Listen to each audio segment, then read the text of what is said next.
One of the programs that has gotten a lot of attention, and actually it's more than one, was a set on dealing with strong emotions, how to identify, how to cope with, how to deal with strong emotions.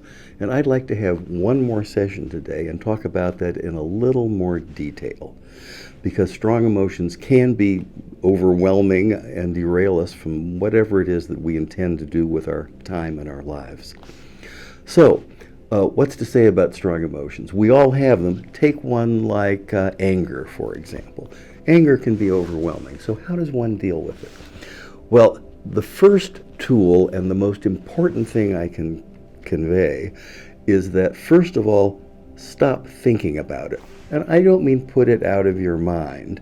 I mean stop dwelling on the story about what has happened, because you can't solve this problem at the level of the story. You have to solve this problem at the level of the emotion itself. Psychologists call this intellectualizing, and it's a way that people avoid their emotions and avoid dealing with things by thinking about them in lofty, convoluted, complex kind of ways. Don't do that. Stop. If you can stop telling yourself the story or being involved in the story, then really you have two approaches to dealing with strong emotions. One is to ask, who is it who's having these emotions?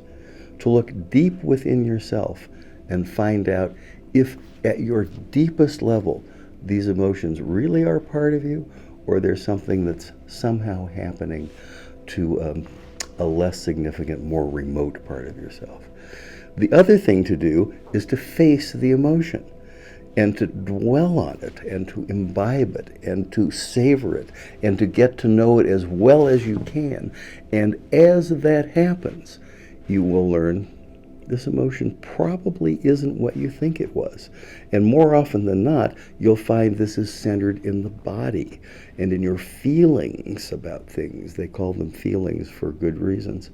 And if you can learn to relax, if you can relax your body, if you can disengage yourself from the experience of having that emotion and dwell with the experience of the emotion itself rather than things about the emotion, you will come to see this isn't part of you at all.